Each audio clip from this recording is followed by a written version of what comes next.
Merci Nabino Nyonso Balandi, ya code 243, Bozan dans le monde entier. Le Loezali Bongo, deuxième journée à consultation, il y a chef de l'État. Toza Bongo, toujours dans Kati, il y a Palais de la Nation et Paiwapi, l'activité Ezo Leka. Naboz a toujours connecté. Tout de suite là, vous allez suivre intervention, il y a chaque délégation, Ezo Pes explication. Et le Konini et Lobina Kati, Moutuna Moutazo Pes explication dans le Lengue. Et restez connectés sur code 243 pour plus de détails. Je vous avais annoncé depuis hier que nous allons couvrir cette activité jusqu'à la fin. Merci beaucoup et puis merci à ceux qui nous suivent sur notre grande page Facebook Code 243 TV News. Restez connectés.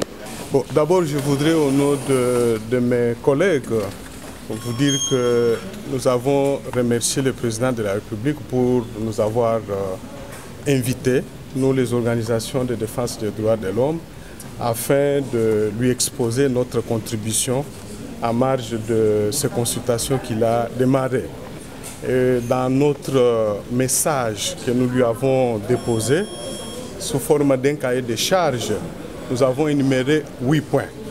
Mais l'essentiel qu'on peut retenir, c'est que nous avons constaté, ce que nous avons dit au chef de l'État, que 2 ans après la mise en place de la coalition FCC-CACH, nous nous sommes rendus compte que cette coalition n'a pas travaillé dans le sens de pouvoir porter les projets de la promotion et protection des droits et libertés fondamentaux des citoyens tels qu'attendus par nous tous.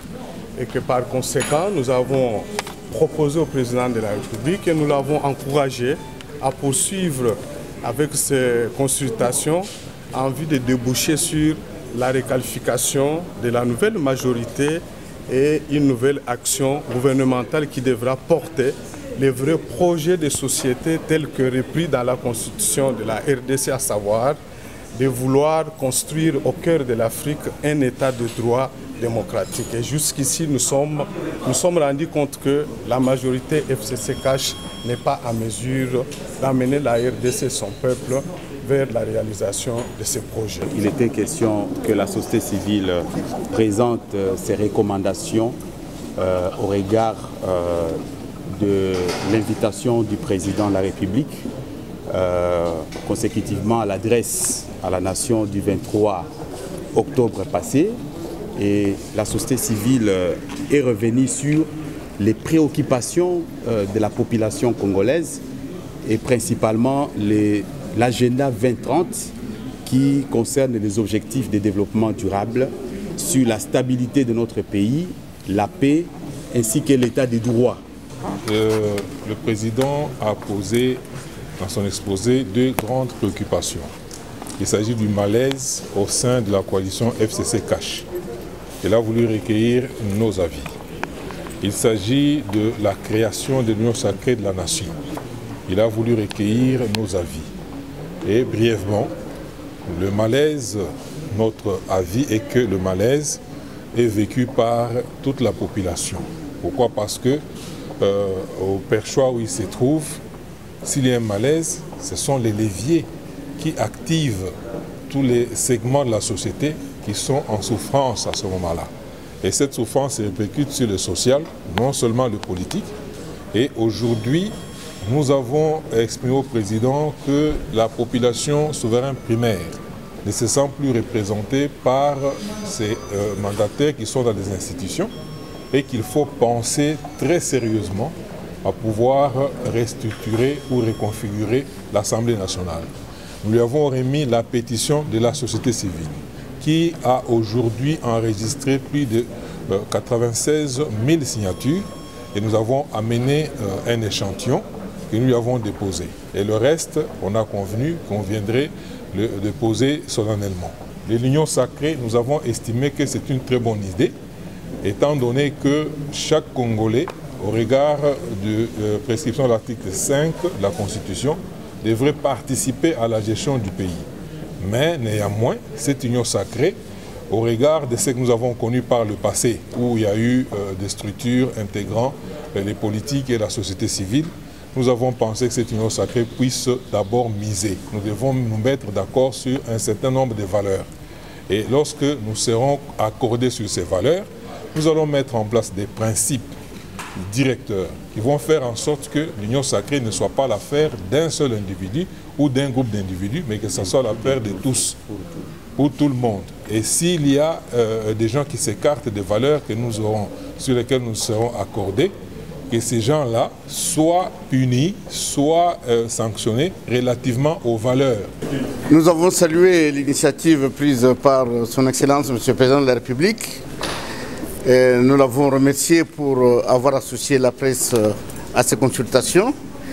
Et la presse a promis de l'accompagner pour que ces consultations puissent être une réussite totale.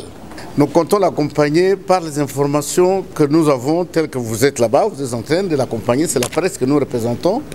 Et des commentaires que ceux qui sortent de ces consultations, nous allons les relayer et en même temps, nous lui avons demandé, il a accepté, qu'il n'y ait pas un service comme tel, mais qu'il y ait des informations pour donner la philosophie même de toutes ces consultations avant qu'il lui revienne de faire un message à la nation afin de nous dire quelle est la quintessence des analyses qu'il a faites de toutes les consultations qu'il a eues, qu'il a commencé à voir depuis hier jusqu'à ce qu'il va terminer. Vous savez que dans notre profession, il est toujours stipulé que les faits sont sacrés, mais le commentaire est libre.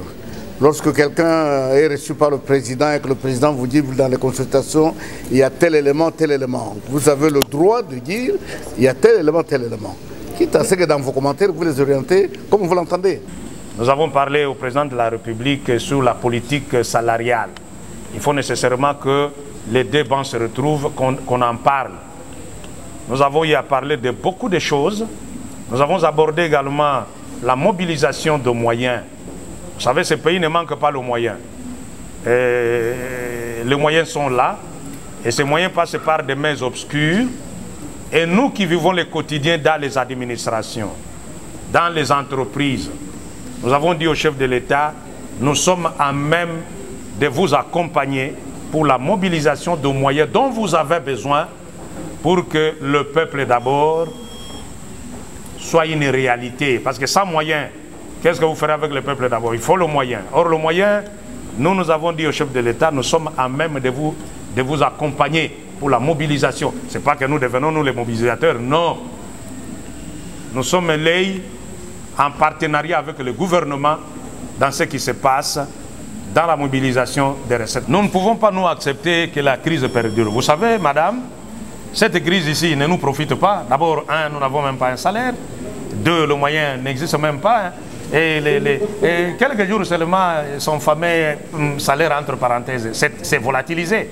Donc pour nous, la crise, nous ne la souhaitons même pas. Ce que nous demandons, c'est que nous avons salué la sagesse du chef de l'État qui joue sur l'apaisement afin d'entendre tout le monde et de prendre une décision qui satisferait tout le monde, au moins qui favoriserait également la paix sociale, la sécurité et au fait, pour nous aider, nous aussi qui n'avons pas de moyens, de vivre avec nos petits moyens.